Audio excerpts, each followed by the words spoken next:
Hello guys, welcome to a new episode of Teen Talks. Today with Professor Keane, where he's an economist, where he changed and reshaped what we think about economics. His book of Debunking Economics criticizes the core assumptions of neoclassical. Welcome.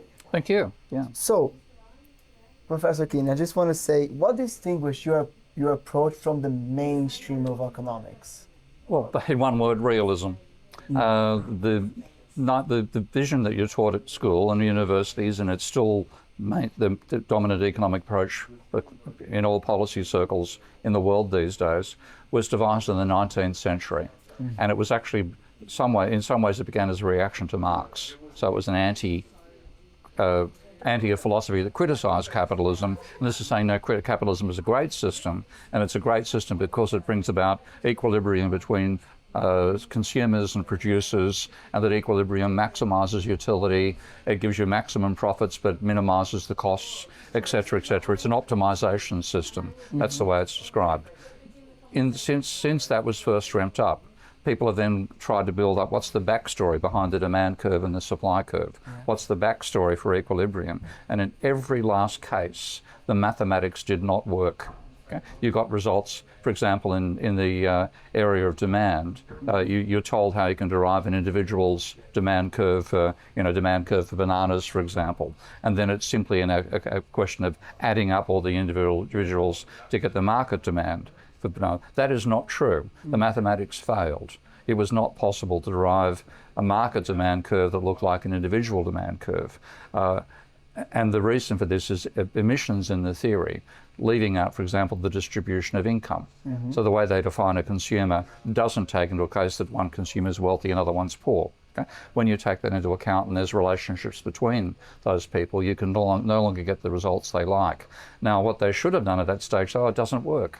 We need a more realistic theory than this. But the conclusions of the theory were so appealing that people stuck to it despite the fact that they couldn't actually reach the final results they wanted to. Yeah. So only in the 20th century have we developed technologies that let us understand complex systems, not simple additive systems, but systems with complex feedbacks between one unit and another. And that's the approach to economics that I take. It still drives capitalism as a vibrant social system, but it's got a completely different reason as to why it's a vibrant social system. Yeah. And that's, we need to get a realistic version to economics through, but we're fighting against this vision of capitalism being a perfect system. It's not. It's a complex system, and that is just too hard for most people to make that change. It's almost like you're asking people to go from being believers in God to agnostics. Okay, it's a huge change, and most people can't do it. So this obsolete theory has persisted. It should have been shut down almost a century ago. And I'm trying to get rid of it, but it is incredibly resistant to change. And since you're criticizing that much, if you needed to reshape how economics is taught to like high schoolers or undergraduate, and you could redesign it all, where would you begin? I'd start with what's called system dynamics. And that's a technology developed in the 1950s by engineers at Massachusetts Institute of Technology to get rid of the crazy assumption of ceteris paribus. Ceteris paribus says, let's take this little bit of the system and then assume that nothing else changes around it. That's absolutely false. If you change part of a system, of course it had feedbacks to the rest. Now, in the 19th century, that meant you simply couldn't do any analysis because you didn't have any way to take into account how the rest of the system shifts when a small part of it changes. From the given computer technology, and this is obviously a conference celebrating computer technology, we've been able to do that for 70 years now. But economists have resisted it. I literally know virtually every economist who uses system dynamics on the planet. There's about 50 of them. Okay? It's ridiculously small, and the majority are using equilibrium thinking, which we should have abandoned 70 years ago. So I'd start from the idea of a complex system, show students how to build systems that way, computer simulations, using, for example, my Ravel software to do that, make it live and vibrant and start from that point of view, and then build the economic analysis up from that perspective. And just moving away from this part of like the neoclassical, you also predicted the 2008 crisis. What were the indicators that gives like a signs of a new crisis? simply the things that the mainstream theory ignores. So neoclassical economics ignores the banking system. That might sound crazy. It might sound like I've said an outrageously wrong thing. They're models of how money is created and how banks operate.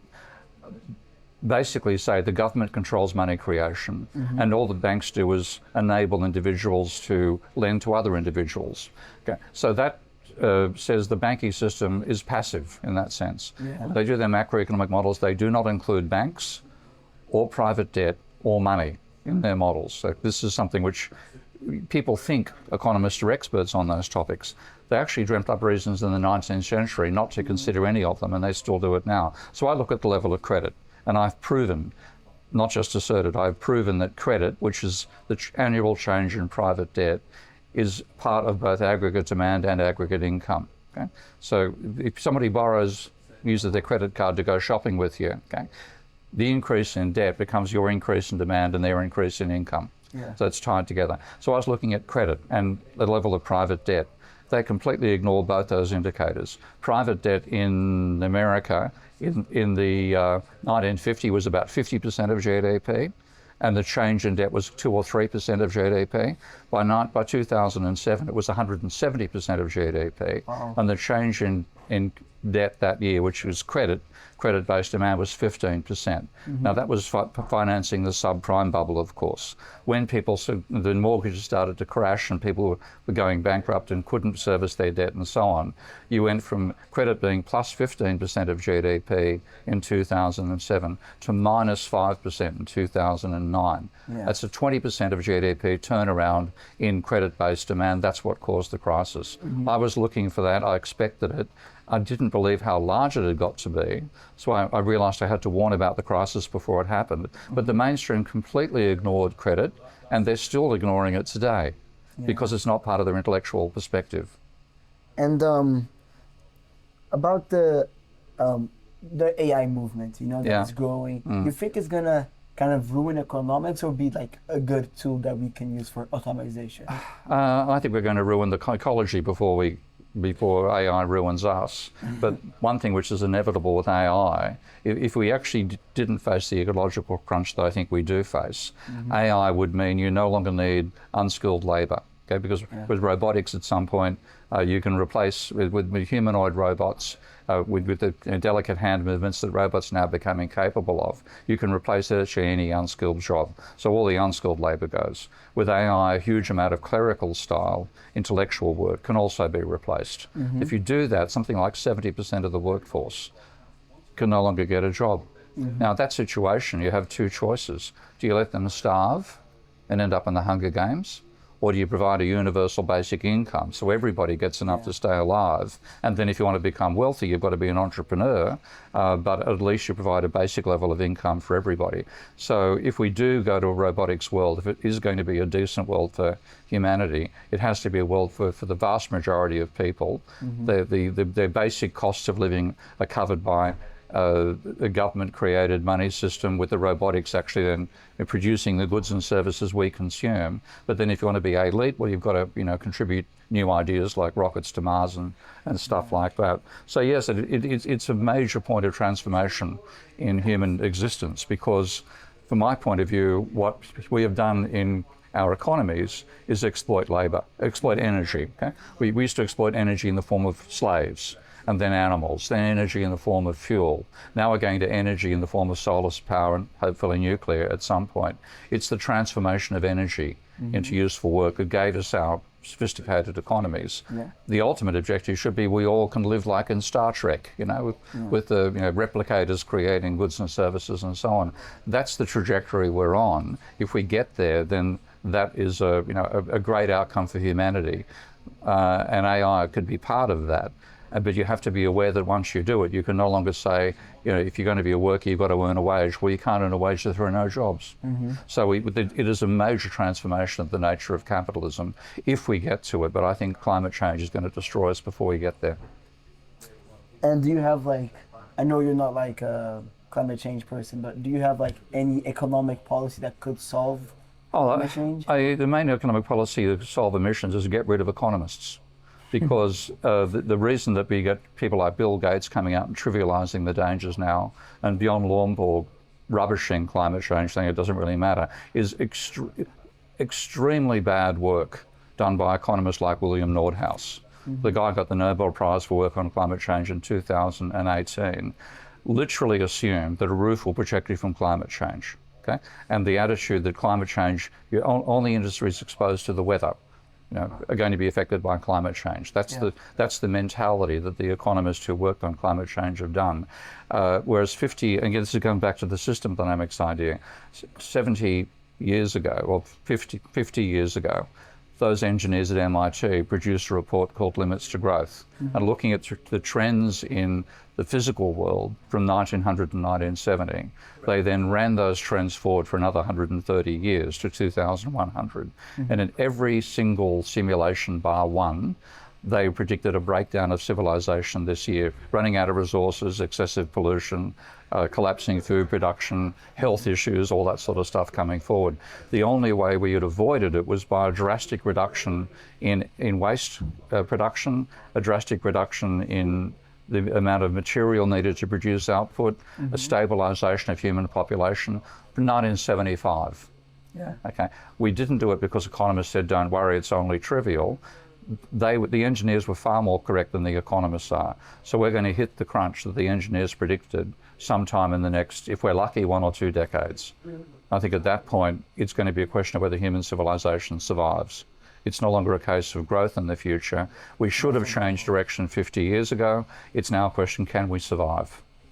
And just as a parting question, what do you give, people that are starting their economic degree? What your first advice would be? Well, first advice I'd do is get a copy of Debunking Economics. I don't care if you steal it. You don't have to pay me money for it, because what I did in that book was, I'm a bit like you. I was 18 years old, going to university, seriously believed economic theory, was convinced that it was correct. And then in first year, I had a brilliant lecturer point out one of the flaws in the theory. And that was, I just dived in to say, why was I not taught this by the textbook? And then I found the textbooks were they not even saying they knew they were lying, but they were lying about the foundations of the theory. And I then dived in and studied it deeply. I've read thousands of articles by the mainstream and other critics as well. And I distilled it into that book to say, do not be conned by economists. So don't take what the tragedy is. This is one reason why we disrespect experts these days. Because if you learn from a physicist or an engineer or even a historian, you've got somebody who's an expert on that area. Economists, with this obsession from the 19th century about seeing capitalism as a perfect system that leads to equilibrium, which is all they could imagine back in the 19th century, that's what's undermined our respect for experts, because the economy hasn't turned out the way they said it was going to, and they were regarded as the experts. So I think a huge part of the disrespect for experts these days comes out of economics being a failed discipline that should have been, this particular approach to economics should have been shut down a century ago. So get hold of Debunking Economics. That will give you the background to show why what you're being taught by a lecturer does not apply, but there are alternatives, and that comes from the systems engineering, system dynamics side that I'm now working on. Thank you so much. You're welcome. For your time. Thank you so much for your advice. Guys, see you next time. And this is Team Talks. Bye-bye.